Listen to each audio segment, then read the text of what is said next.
Hello everyone, मैं एक बार फिर वापस आ गया हूँ अपने एक मूवी ऑपरेशन के साथ। और अब तक देखो, मैं लास्ट टाइम आपको बोला था कि मेरे दिल में नफरत का आला मुकाम है सूरज बड़जात्या के लिए, लेकिन मुझे पता चला कि उसके बाद तो उससे भी आला शाहकार मूवीज एग्जिस्ट कर रही हैं। ऐसी ही शाहकार मूवी की तलाश में मुझे मिली मुझसे दोस्ती करोगे। मुझसे दोस्ती करोगे में दिखाया गया शुरू में कि तीन बच्चे हैं, राज, टीना और पूजा को दिखाया गया, जो एक दूसरे के बहुत ही बेस्ट फ्रेंड है। सुना टीना, अगर हमारे मम्मी डैडी की दोस्ती खत्म। कुछ इमोशनल सीन्स चल रहे हैं, जैसे कि राज के फादर जा रहे हैं यूके, ऑब्वियसली राज को लेकर, जिसकी वजह से सब पूरी फैमिलीज इमोशनल हैं। लेकिन एक बच्ची में अभी से आपको कुछ कुछ सियासी हरकतें नजर आएंगी। पूजा, तुम मेरी कितनी अच्छी दोस्त हो, you are such a good friend. बच्चों ने एक दूसरे से प्रॉमिस किया कि हम लोग कांटेक्ट में रहेंगे, टच में रहेंगे, लेकिन कुछ ऐसा हुआ जिसकी वजह से मुझे समझ में नहीं आया कि टाइमलाइन को क्या हुआ है। लेकिन चक्कर ये मूवी सेट है 2002 में। उसमें दिखाया जा रहा है ये फ्लैशबैक कि 15 साल पहले ये राज और उसके अब्बू जो है ना जा रहे हैं यूके। ये जा रहे थे uk.com पर रिसर्च करने के लिए, और इन्होंने वाकई यही वर्ड यूज किया कि ये .com पर रिसर्च करने। बात है .com की।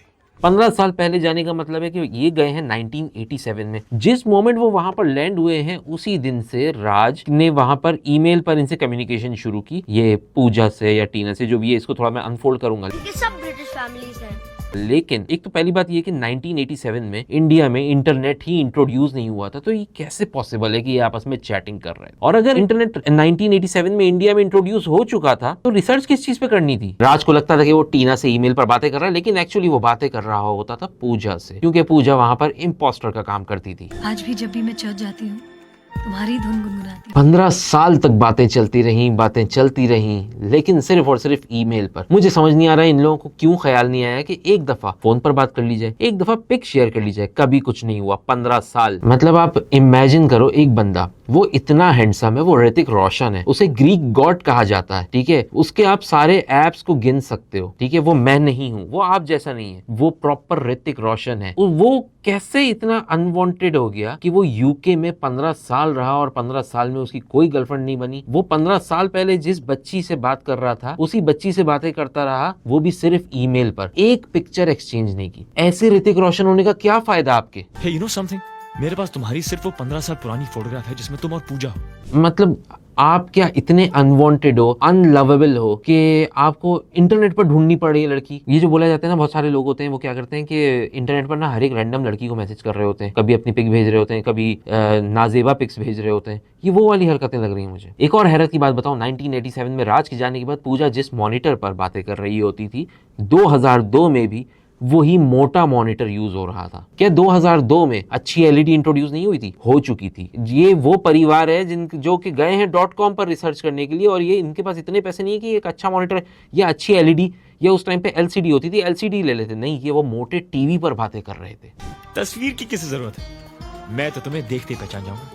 तुम्हारी तस्वीर मेरे मन में छपी हुई है। हैरत की बात यह है कि रानी मुखर्जी भी शायद थोड़ी मैन रिपेलेंट टाइप की औरत थी, क्योंकि 15 साल में उसको भी कोई नहीं मिला। मैं अब जो पूछने जा रहा हूँ ना, उसका बिल्कुल ऑनेस्टली जवाब देना। जिसको सबसे ज्यादा मोहब्बत करते हो, चाहे वो आपकी माँ हो, आपकी बीवी हो, उसकी कसम खा के बताओ, क्या कभी कॉलेज के जिम्नेजियम में ये करते देखा है किसी को?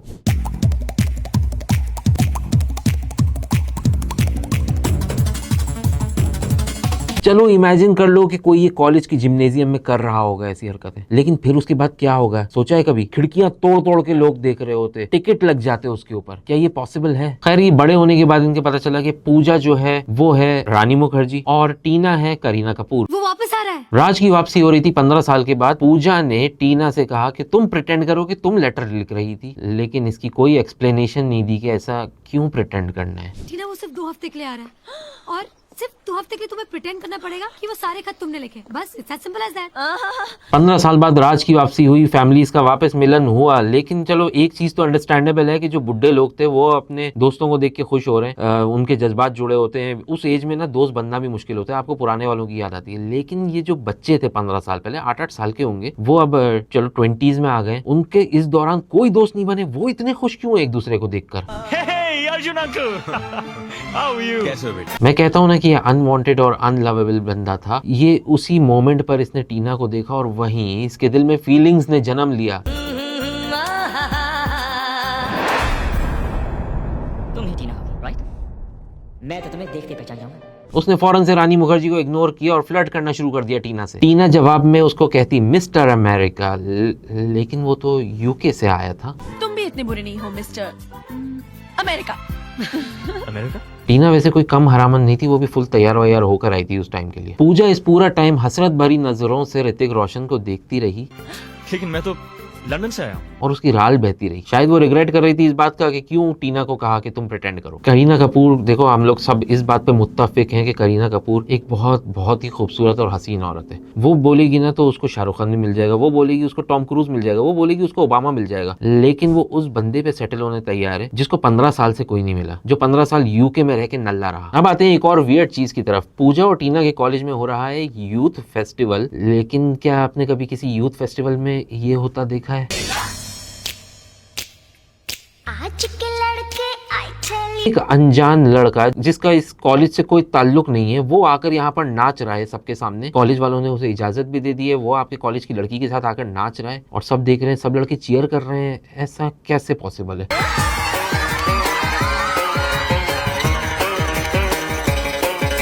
लाइक इमेजिन करो अगर मेरे कॉलेज में आके कोई लड़का नाचना शुरू कर दे, पहले तो हम उसे पकड़ के कूटेंगे, फिर उसको दोबारा कूटेंगे क्योंकि वो हमारे कॉलेज की लड़की के साथ आया है। तो दिस इज आवर माल, ठीक है, ये हमारा इस पे पहला हक है। Who the hell are you? और हैरत की बात बताऊं, इस परफॉर्मेंस पे उसको अवार्ड भी मिला। अरे हिल मत यार, मैं आ रहा हूँ।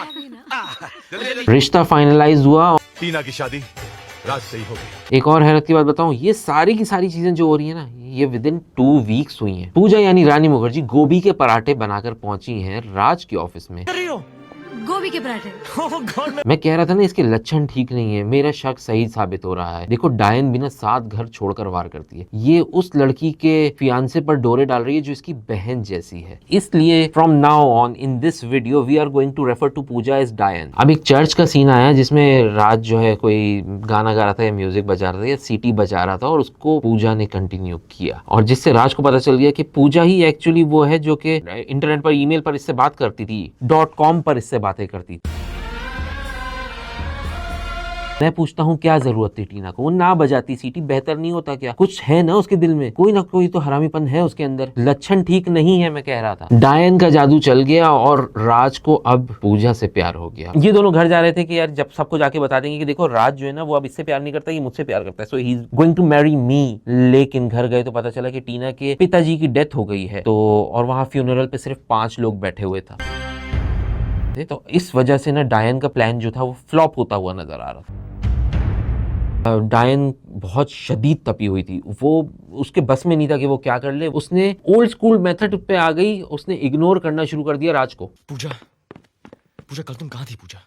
एक और अजीब बात बताता हूँ, अभी बंदा मर के ज्यादा टाइम भी नहीं हुआ, मेरे ख्याल से 1 हफ्ता हुआ होगा। कबर होती ना तो उसकी मिट्टी भी खुश्क नहीं हुई होती। इन्होंने फौरन प्लान किया कि इनकी शादी कर दी जाए। पंडित ये तारीख बिल्कुल सही है। राज पूजा के पास गया और एंड ही वाज लाइक कि हमें ये कुर्बानी देनी होगी, आई लव यू, लेकिन मैं शादी उससे करूंगा, मेरा जिस्म उसके पास होगा, मेरी रूह तुम्हारे पास होगी। मैं उसे कैसे कह सकती हूँ कि तुम जिस रात से प्यार करती हो उसे तुम मुझे दे दो। डायन जो है वो एंगेजमेंट में काफी खुश लग रही थी। मुझे यहाँ से शक होना शुरू हुआ कि इसका कोई नया प्लान होगा, और उसी टाइम पे न्यू ट्विस्ट की एंट्री हुई। उस ट्विस्ट का नाम है उदय चोपड़ा। रोहन वर्मा दोस्त है मेरा। सावली से एक लड़की। उदय चोपड़ा एक सदाबहार फ्लॉप एक्टर है जिसकी हर मूवी फ्लॉप हुई है। He is like a politician of Pakistan जिसके 20 बार लॉन्च हुए होंगे और हर बार नाकाम लॉन्च। मतलब एक और चीज सोचो, उदय चोपड़ा का नाम है रोहन, वो भी यूके से आया है, वो भी 15 साल से सिंगल है। ये यूके जाके मुझे समझ में नहीं आ रहा कि वहीं पर तो लड़की मिलनी चाहिए, आपको वापस आके लड़की कैसे मिल रही है? क्या मुझे एक और भी शक ये हुआ कि जो ये राज है ना, ये चलाता है एक अनवांटेड अनलव्ड लोगों का और डेस्परेट लोगों का एक क्लब, तो ये रोहन भी उसी का मेंबर था। बिल्कुल सच सोच के अपने दिल से एक बात बताओ, क्या कभी आपने किसी से कहा है wanna be my friend? ये बात बोलने के लिए सोचो कि आपकी जिंदगी कितनी बुरी होगी। क्या आपके कभी जिंदगी में कोई दोस्त नहीं थे कि एक नए बंदे को ढूंढ कर आप उसको बोल रहे हो wanna be my friend? Rohan ने भी अपने ठरक का इलाज जो है ना इन्हीं के घर में ढूंढना शुरू किया, और अगले दिन से रोज इनके पास चक्कर लगाता, बिला वजह घुसना शुरू, फ्री होना शुरू। हाय अंकल, हाय।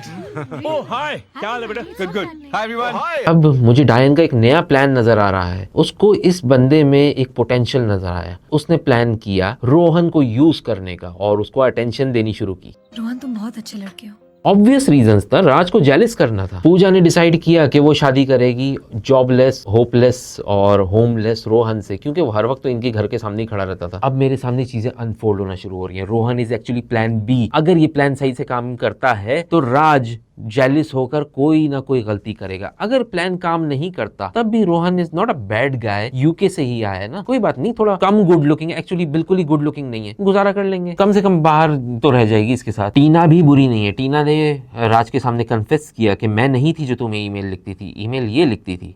मैंने तुम्हें वो खत नहीं लिखे राज। देखो रोहन जो है ना वो होपलेस है, अगली है, बदशक्ल है, जॉबलेस है, डेस्परेट है, जो भी है, लेकिन स्टूपिड नहीं है। उसको समझ में आ गया था कि ये पूजा जो है ना ये इसको पसंद करती है। उसने थोड़ी छानबीन करने की कोशिश की, लेकिन राज और पूजा ने उसे एश्योरेंस दे दी कि नहीं ऐसा कुछ नहीं है, तो फिर वो चुप हो गया। प्यार का मतलब राज और पूजा भी है।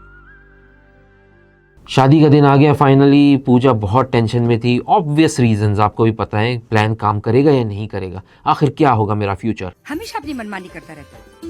उसकी बड़ी नजर थी इन पर।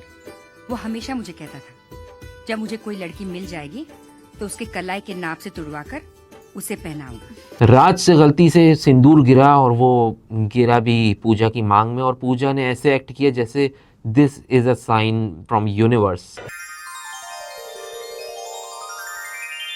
टीना थोड़ी देर पहले तक तैयार हो रही थी शादी के लिए, लेकिन उसके बाद देखा तो वो शादी के कपड़े चेंज करके नॉर्मल कपड़ों में, सादे कपड़ों में, सिविल ड्रेस में आ गई। और उसने बोला कि मैं ये शादी नहीं करूंगी क्योंकि मैं वो नहीं हूँ जिससे राज प्यार करता है, वो तो पूजा से प्यार करता है। पता नहीं कैसे नहीं देखा कि तुम मुझसे नहीं सिर्फ पूजा से प्यार करते हो। बहुत ही इमोशनल आपस में डायलॉग एक्सचेंज हुए। वो वहां पर ये ऐलान करने लगी कि तुम पूजा से शादी करो। इस पूरे दौरान में जो पेरेंट्स थे ना इनके, वो सब पीछे खड़े हुए जलील हो रहे थे। समझ में नहीं आ रहा था कि उनकी इज्जत है या नहीं है, कोई उनका ओपिनियन है या नहीं है। उन्होंने एक लफ्ज नहीं बोला इस पूरी की पूरी सीक्वेंस के अंदर। डायन का प्लान कामयाब हो चुका था, लेकिन सिर्फ एक चैलेंज बाकी था, वो था ये जॉबलेस आदमी रोहन। तुम बहुत अच्छे दोस्त हो। वो तो मैं हूं ही। रोहन ने अपनी इज्जत बचाने का खुद ही तरीका निकाला। वो इनके पास आया, इनको अपनी शुभकामनाएं दी, बधाई दी, और उसके बाद कहने लगा कि मुझे खुशी हुई, मुझे आप जैसे 3 नए दोस्त मिल गए। मतलब इससे ज्यादा क्या कितना जलील होना बाकी था उसका, मुझे समझ में नहीं आया। इस पूरी मूवी में उसका कैरेक्टर सिर्फ जलील होने के लिए था। डायन बहुत खुश थी, उसका प्लान काम कर गया, उसकी हर एक चीज काम कर गई। मैं हूँ तब से है तू।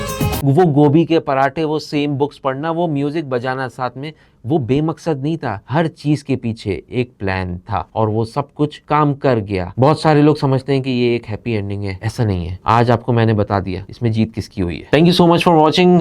नेक्स्ट टाइम मैं कोई और मूवी लेकर आऊंगा। आप लोग भी कॉमेंट्स में सजेस्ट कर सकते हैं कि नेक्स्ट मूवी कौन सी होनी चाहिए। Thank you so much, bye bye.